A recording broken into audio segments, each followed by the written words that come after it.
Skin diawali di dalam sebuah bis. Terdapat seorang pemuda yang sedang menitihkan air mata. Terlihat kesedihan di raut wajahnya. Kemudian pria tersebut berjalan dengan sebuah gitar di punggungnya. Sampai kemudian ia mengeluarkan sebuah tali dari dalam tasnya dan mengaitkannya ke sebuah pohon. Ia pun berencana untuk mengakhiri hidupnya. Namun terdapat pria tua yang memberitahunya, jika ingin mengakhiri hidup, pohon ini tidak pas untuk melakukan aksi tersebut, dikarenakan dahannya tidak kuat untuk menopang tubuh.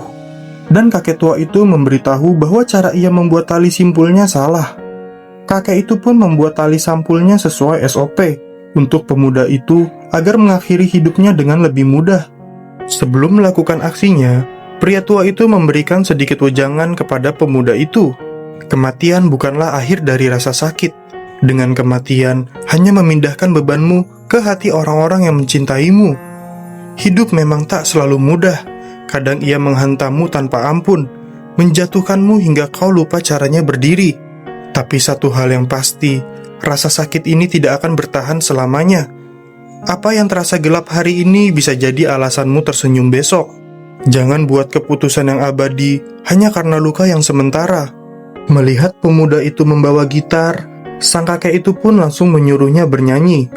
Awalnya pemuda itu terlihat ragu dan kebingungan. Namun perlahan tapi pasti, ia mencoba bernyanyi untuk sang kakek tua itu. I've been trying to do it right, sleeping in my bed. So show me family, I don't know where I went wrong, but I can write a song. Let's hope you must be heard. So show me family, and oh, we're bleeding now. You must be heard. I tell you, off that voice on my... Mendengar lantunan indah yang dihasilkan pemuda itu, sang kakek pun merasa adanya ketenangan di dalam jiwanya. Terdapat potensi besar yang dimiliki pemuda tersebut. Jangan sia-siakan bakatmu hanya dengan kematian, ucap sang kakek. Pemuda tersebut hanya bisa terdiam. Sang kakek pun mengajak pemuda tersebut ke rumahnya.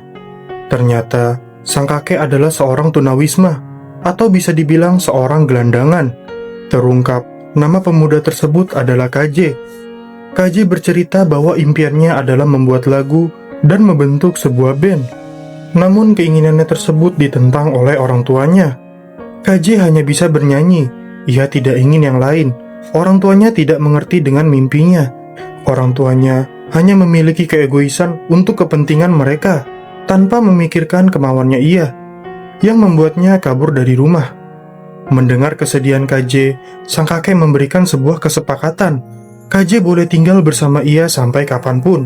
Dengan syarat, KJ harus memulai menulis sebuah lagu. Apapun masalah yang ia hadapi, tuangkan ke dalam kertas itu, dan salurkan ke dalam gitarnya. KJ pun tidak masalah dengan itu. Dan KJ ingin sang kakek berjanji juga kepadanya, bahwa ia tidak boleh memberitahu apapun kepada orang tuanya tentang hal ini. Sang kakek pun tidak masalah dengan hal itu dan langsung pergi untuk beristirahat.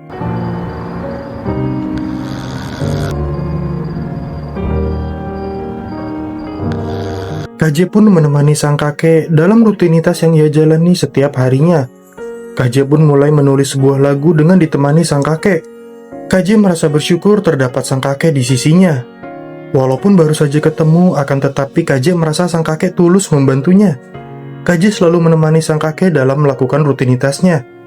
Bahkan sang kakek sempat berbagi makanan dengan KJ, walaupun dari tempat sampah. Melihat itu, KJ merasa jijik. Ia tidak pernah memakan makanan dari sampah sebelumnya.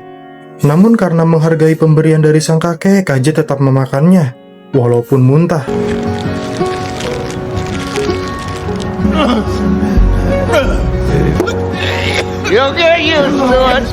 Terlihat KJ sedang diam-diam melihat ke sebuah gereja. Namun terdapat seseorang yang melihatnya. KJ pun kembali ke kediaman sang kakek. Terlihat sang kakek sedang mengukir sebuah patung kecil. Namun di saat mereka sedang berbincang, seseorang yang melihat KJ pun menghampirinya. Orang ini bernama Bambino, teman masa kecil KJ. Bambino menanyakan kepada KJ, kenapa ia tidak pernah kembali ke gereja lagi? KJ menjawab bahwa akhir-akhir ini ia sedang sibuk. Mengerti dengan maksud KJ, sang kakek pun langsung mencairkan suasana dengan menyuruh mereka untuk mengukir patung bersama-sama. Do not give him a knife. Yo, do not listen to him. You gotta find the object within the... and you'll find what the object is. KJ pun sudah mulai terbiasa dengan rutinitas sang kakek. KJ pun merasa dengan adanya sang kakek hidupnya terasa lebih berwarna. Sang kakek selalu mendengar keluh kesalnya tanpa menghakimi. Keluarga bukan hanya ada di rumah. Keluarga bisa ada di mana saja. Pada titik ini, sang kakek adalah salah satu keluarga yang KJ miliki. KJ pun menceritakan seluruh masalahnya kepada sang kakek, bahwa ayahnya telah meninggal karena kanker. Ibunya merupakan seorang pendeta, dan kini ibunya telah menikah lagi dengan pendeta yang lain. KJ hidup besar di lingkungan gereja. Harapan ibunya kelak, KJ menjadi seorang pendeta. Namun KJ merasa menjadi pendeta bukanlah tujuan hidupnya. KJ hanya ingin bernyanyi. KJ ingin menyalurkan sedih senangnya melalui sebuah suara. Sang kakek memberikan nasihat kepada KJ, bahwa setiap orang berhak bahagia, setiap orang berhak mendapatkan kasih sayang, setiap orang berhak mempunyai pundak atau sandaran untuk mengatasi masalah. Dengan ibunya menikah lagi, itu bukan untuk mengkhianati KJ, melainkan untuk mengisi kekosongan yang ditinggalkan oleh ayahnya. Mereka pun saling mendengarkan obrolan hangat di malam itu, sambil menikmati indahnya gemerlap cahaya malam. Keesokan paginya, sang kakek pun pergi ke sebuah kuburan, yang ternyata istrinya telah meninggal. Sang kakek pun mengutarakan kerinduannya kepada sang istri. Hidup terasa sulit tanpamu. Setiap langkahku terasa hampa. Setiap langkahku berat. Aku rindu senyumanmu, tawamu, bahkan canda kecilmu. Bagaimana bisa aku menjalani hidup jika sebagian jiwaku telah pergi bersamamu? Sang kakek pun meratapi hidupnya yang kini terasa kosong tanpanya.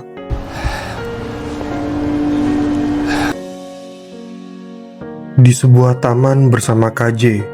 Sekarang giliran sang kakek menceritakan beban hidupnya kepada KJ.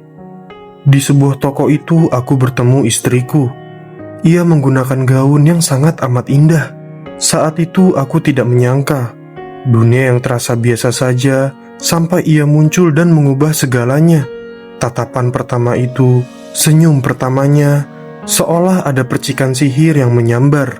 Detik itu juga aku tahu ada yang berbeda, ada yang istimewa. Ia datang seperti melodi yang tak pernah ku dengar sebelumnya. Dan sejak saat itu, duniaku tak pernah sama. Itu bukan hanya pertemuan, itu adalah awal keajaiban. KJ pun mendengarkan kisah sang kakek dengan penuh kasih sambil menulis lagu.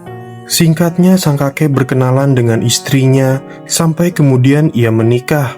Di saat sedang berkendara bersama istrinya, sang kakek dalam kondisi mabuk, yang mengakibatkan ia menabrak sebuah truk, yang hasilnya istrinya kehilangan nyawa. Sang kakek pun baru terbangun setelah 3 hari koma di rumah sakit. Mendengar kabar bahwa istrinya telah meninggal, hati kakek hancur sehancur-hancurnya. Ia menyesali tindakannya. Ia tidak bisa memaafkan dirinya. Ini merupakan penyesalan yang menghantuinya selama terus-menerus. Setelah mendengarkan kisah sang kakek yang sangat tragis, KJ pun langsung mengambil dan memetik gitarnya guna menghibur sang kakek. Back when I was a child, my mother and me, my father would lift me high in the sand. Then up the stairs he would carry me still. One final I was loved.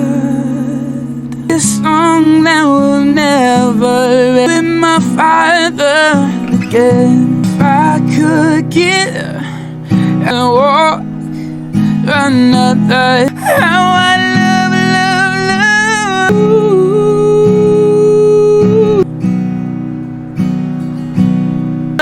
again. Sang kakek pun sedikit terhibur dengan lagu yang dinyanyikan oleh KJ. Bukan hanya sang kakek, terdapat orang di sekitarnya yang terpukau dengan suara KJ, yang membuatnya dikasih uang oleh beberapa pengunjung. KJ memberitahu sang kakek bahwa lagu yang bagus merupakan penyembuh terbaik dibanding obat apapun.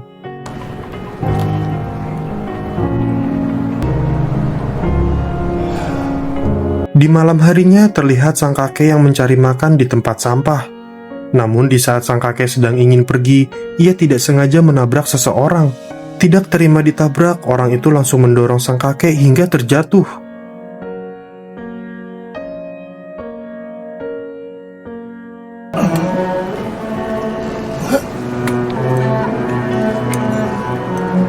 Melihat kondisi sang kakek, KJ menyuruh sang kakek untuk pergi ke rumah sakit.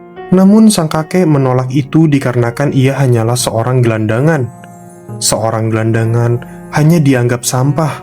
Seorang gelandangan tidak dapat tempat.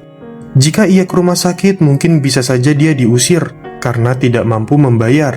Untuk seorang gelandang seperti dirinya hanya ada dua pilihan, mati atau hidup seperti sampah. Sang kakek pun memberitahu KJ. Tadi di saat dia sedang berjalan, ia melihat sebuah iklan tentang audisi bernyanyi. Sang kakek langsung menyuruh KJ untuk mengikuti audisi tersebut. Namun KJ tidak percaya diri dengan kemampuannya, karena pasti banyak yang lebih bagus daripada ia. Mendengar itu, seperti biasa, sang kakek memberikan motivasi untuk KJ. Kamu mungkin merasa suaramu tidak seindah mereka, tapi ingat, bukan yang paling merdu yang selalu menyentuh hati, melainkan yang bernyanyi dengan jujur dari luka, harapan, dan cinta. Setiap orang yang hebat pun dulu pernah merasa takut, pernah merasa kecil, pernah ingin mundur, tapi mereka tetap melangkah. Dan itulah yang membuat mereka besar. Kalau kamu terus membandingkan dirimu, kamu lupa satu hal penting. Tidak ada yang bisa menggantikan suaramu. Suara yang lahir dari perjalananmu, dari hidupmu. Jangan ikut audisi karena ingin jadi sempurna. Ikutlah karena kamu mencintai bernyanyi, juga karena kamu ingin berbagi rasa. Namun KJ menjawab, jika ia mengikuti audisinya, bagaimana caranya untuk mengumpulkan uang? Karena untuk mengikuti audisi tersebut tidaklah murah. Harus mikirin transportasi, biaya makan, dan lain-lain. Sedangkan mereka hanyalah seorang gelandangan. Untungnya sang kakek punya ide, agar uangnya bisa terkumpul sedikit demi sedikit. What do you say?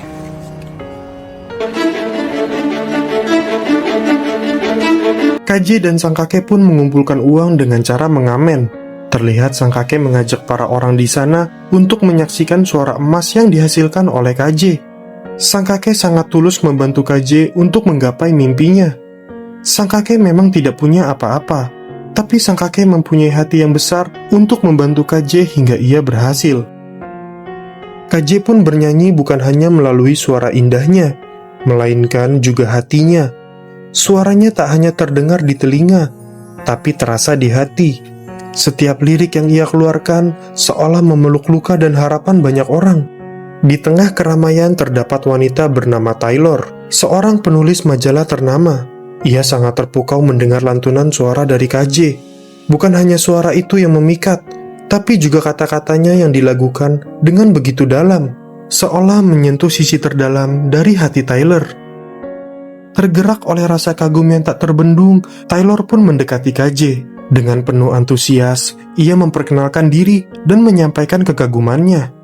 Taylor pun meminta izin untuk mewawancarai KJ, berharap bisa menggali lebih dalam siapa sebenarnya sosok di balik suara yang berhasil menyentuh banyak jiwa itu. Di saat sang kakek sedang berjalan, ia tak sengaja melihat berita di koran, di mana berita tersebut membicarakan seorang pemuda bersuara emas. Dengan foto KJ terpampang di halaman koran. Melihat itu, sang kakek langsung mengambil koran tersebut dan segera menemui KJ dengan bahagia. Koran tersebut ternyata dibuat dan diterbitkan oleh Tyler. Sang kakek pun langsung membacakan isi koran tersebut kepada KJ. Terdapat seseorang pemuda bersuara emas. Ia bernama KJ. Setiap suara yang dihasilkan seakan dunia sedang berhenti karena terpukau dengan suaranya. Ia sedang mengumpulkan uang untuk mengejar mimpinya. Siapapun yang membaca koran ini dipersilakan datang di Taman Alun-Alun jam 12 siang untuk mendengarkan suara emas tersebut. Setelah mendengarkan isi koran tersebut, KJ dan sang kakek pun sangat senang karena mimpinya menjadi seorang penyanyi semakin dekat. KJ pun sangat berterima kasih kepada sang kakek karena telah membantunya sejauh ini. Tidak ada yang peduli dengan mimpinya. Namun sang kakek datang dari antah berantah membantunya. Sang kakek seperti seorang malaikat yang turun dari bumi guna menghapus kesedihan KJ selama ini.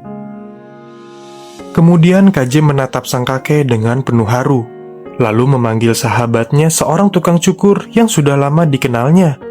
KJ menilai bahwa penampilan sang kakek layak mendapatkan sentuhan baru, bukan untuk mengubah siapa dia, tapi untuk mencerminkan betapa istimewanya ia di mata KJ. Sang kakek pun menerima tawaran tersebut dengan senang hati. Where do I sit? Right there is perfect. Huh?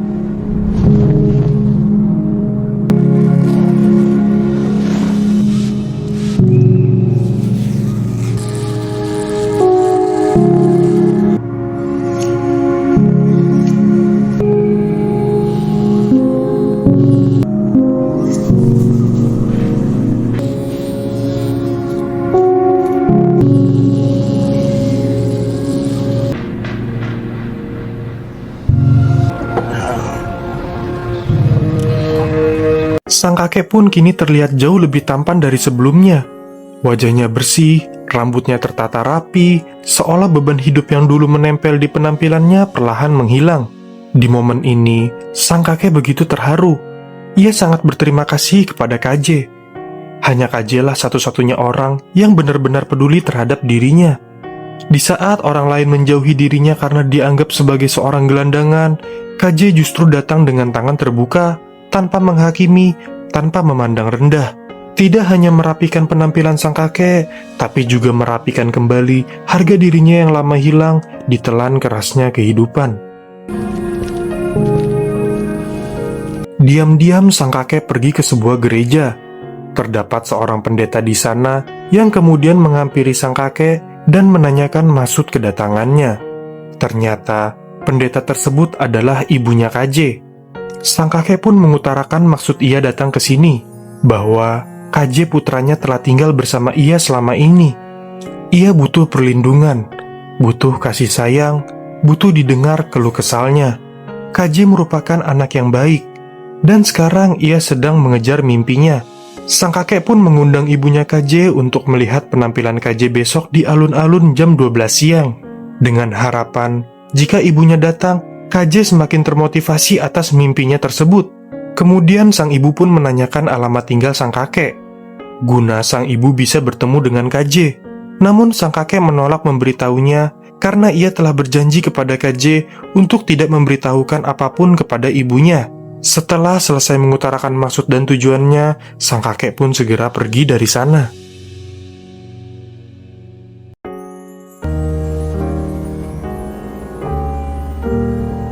Skin berpindah di kediaman ibunya KJ. Terlihat ibunya KJ yang memikirkan perkataan dari sang kakek. Ia ragu untuk datang. Ia tidak ingin melihat anaknya menjadi seorang penyanyi. Ia hanya ingin melihatnya sebagai pendeta. Namun suami barunya memintanya untuk mempertimbangkan kembali keputusannya. Jangan ambil keputusan saat hati sedang marah, tapi ambillah keputusan saat pikiranmu tenang dan hatimu yang damai, ucapnya dengan lembut. Di sini terlihat ibunya masih marah kepada KJ karena kepergiannya dari rumah yang tiba-tiba.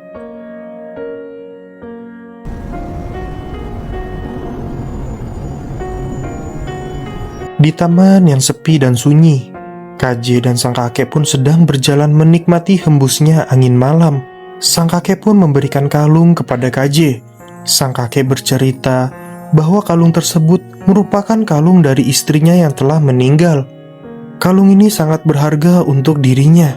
Kalung ini merupakan satu-satunya kenangan yang dimiliki istrinya selagi ia masih hidup. Kalung ini merupakan simbol kebersamaannya. Dan sekarang kalung ini kuserahkan kepadamu, bukan karena aku bosan memilikinya, melainkan sekarang KJ merupakan seorang yang paling berharga bagi dirinya. Seseorang yang bisa kupercaya, seseorang yang telah mengubahku, seseorang yang peduli terhadap diriku seperti istriku dahulu. KJ pun tak bisa menolak pemberian tersebut. KJ pun berjanji kepada sang kakek, jika suatu saat ia berhasil menjadi penyanyi, KJ akan mempersembahkan kesuksesannya kepada sang kakek. Keesokannya KJ dan sang kakek pun kembali mengamen di taman, tempat yang kemarin. Terlihat Taylor dan beberapa temannya datang untuk mendengarkan suara indah KJ. Terlihat beberapa orang sudah berkumpul di sana, sudah siap mendengarkan suara emas yang dimiliki KJ. Di saat KJ ingin mulai bernyanyi, terdapat ibunya KJ dan Bambino yang melihatnya. Melihat itu, KJ bingung. KJ grogi. KJ tidak tahu harus berbuat apa. Dengan perlahan tapi pasti, KJ mulai bernyanyi di hadapan semua orang. Well, I'm not good with names, shouldn't care, but I'm glad you know should be the one you're holding. So what you waiting for? Yeah, we can write our names. What I'm waiting for, the one nothing else says. Whoa, what I'm waiting for, the you. KJ pun bernyanyi dengan penuh ketulusan di hatinya. Setiap kata yang diucapkan membuat orang terkagum mendengarnya. KJ pun mendapatkan beberapa uang dari performa hebatnya di balik mikrofon itu. Setelah mendengar suara emas anaknya, sang ibu pun memuji anaknya itu. Sekarang sang ibu tahu kenapa banyak orang datang ke sini. Sang ibu pun menyuruh KJ untuk pulang kembali ke rumah, karena sang ibu telah menahan rindu cukup lama. KJ pun menuruti sang ibu untuk pulang ke rumah. Namun sebelum pulang, ia berpamitan dulu kepada sang kakek. KJ sangat berterima kasih kepada sang kakek yang telah membantunya hingga detik ini. KJ pun menawarkan sang kakek untuk tinggal di rumahnya. Kebetulan, di rumahnya terdapat kamar kosong. Namun sang kakek menolak tawaran itu. Menurutnya, disinilah tempat ia, disinilah hidup ia. Aku tidak ingin membebankan sisa hidupku kepada keluargamu, ucap sang kakek. Mendengar itu, KJ pun tidak bisa berbuat apa-apa. Di saat KJ ingin berjalan pulang, KJ memberitahu sang kakek, jika sudah mendapatkan tiket audisi, KJ mau sang kakek ikut mendampinginya. Dari awal hingga akhir, KJ ingin sang kakek berada di sisinya sampai kapanpun. Mendengar permintaan tulus KJ, sang kakek pun menerima tawarannya dengan senang hati.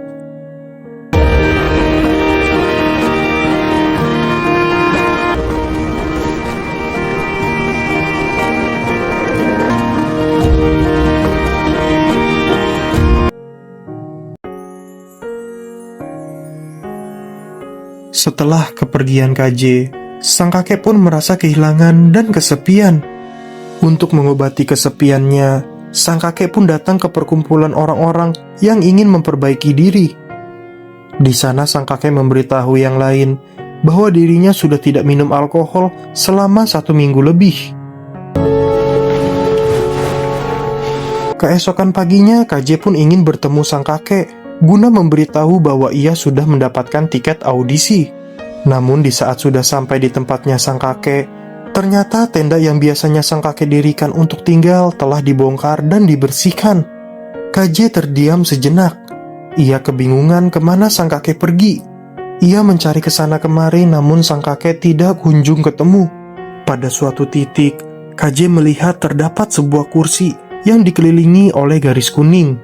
KJ tahu bahwa tempat duduk itu biasa digunakan olehnya dan sang kakek untuk beristirahat. Kemudian KJ menanyakan apa yang terjadi kepada polisi itu. Polisi itu menjawab, terdapat kakek-kakek yang telah meninggal di kursi ini. Mendengar itu, KJ sangat syok. KJ tahu yang meninggal adalah sang kakek, orang yang selama ini membantunya. KJ sangat amat sedih. Ia tidak tahu harus berbuat apa. Nafasnya berat mendengar hal itu. Jantungnya berdetak sangat cepat. Sang kakek telah meninggalkannya.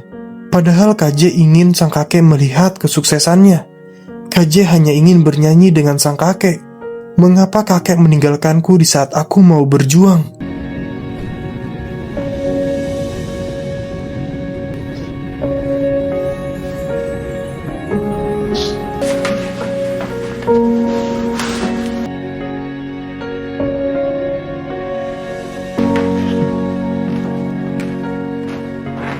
Waktu pun berlalu. Kini KJ berdiri di panggung audisi ditemani oleh keluarganya dan Tyler yang kini telah resmi menjadi kekasihnya. Saat KJ bersiap tampil, keluarganya memanjatkan doa dengan penuh harap untuknya. Sang ibu yang dulu sempat menolak, kini telah mendukung sepenuh hati mimpi anak tercintanya. KJ, we're ready for you. Namun di tengah kebahagiaan itu, KJ merasakan ada yang kurang. Hatinya merasa kosong, bukan karena gugup, tapi karena satu sosok yang begitu berarti baginya tidak ada di sana, yakni sang kakek. This is an original I wrote. Believe in what you are with memories now. I'm ready to believe. We'll serenade in the moonlight, like in someone else's carefree heart.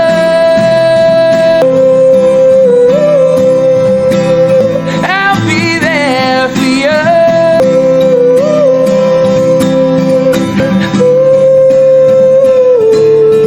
I'll be there. I'll be you. Kini KJ bukan bernyanyi untuk lolos ataupun juara. KJ tidak peduli dengan penilaian juri. KJ bernyanyi hanya untuk berbagi rasa.